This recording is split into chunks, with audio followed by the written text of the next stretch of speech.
Hi everyone, Mrs. Grimeyes in here. Time for chapter 3 from The Miraculous Journey of Edward Tulane. We left off on chapter 2. They were discussing a ship at dinner time. So chapter 3. She is called the Queen Mary, said Abeline's father, and you and your mamma and I shall sail on her all the way to London. What about Pellegrina? Said Abeline. I will not go, said Pellegrina. I will stay. Edward, of course, was not listening. He found the talk around the dinner table excruciatingly dull. In fact, he made a point of not listening, if he could help it. But then Abeline did something unusual, something that forced him to pay attention. As the talk of the ship continued, Abeline reached for Edward and took him from his chair and stood him on her lap. What about Edward, she said, her voice high and uncertain.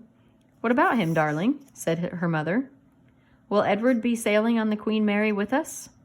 Well, of course, if you wish, although you are getting a little old for such things as China rabbits.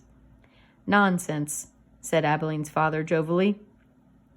Who would protect Abeline if Edward was not here?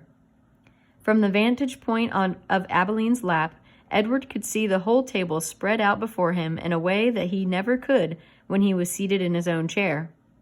He looked upon the glittering array of silverware and glasses and plates.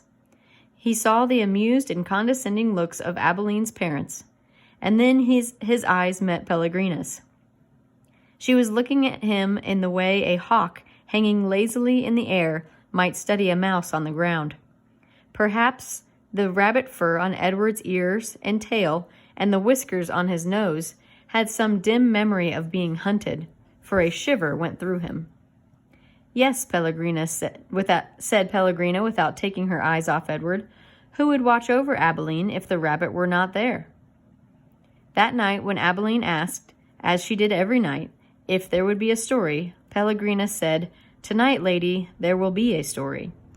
Abeline sat up in bed. I think that Edward needs to sit here with me, she said, so that he can hear the story too.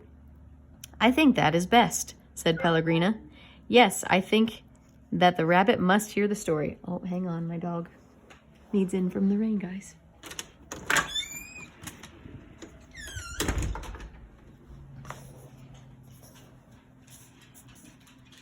Yes, I think that the rabbit must hear the story. Abeline picked Edward up, sat him next to her in bed, and arranged the covers around him. Then she said to Pellegrina, "We are ready now." So, said Pellegrina. She coughed. And so, the story begins with a princess. A beautiful princess? Abeline asked. A very beautiful princess. How beautiful? You must listen, said Pellegrina. It is all in the story.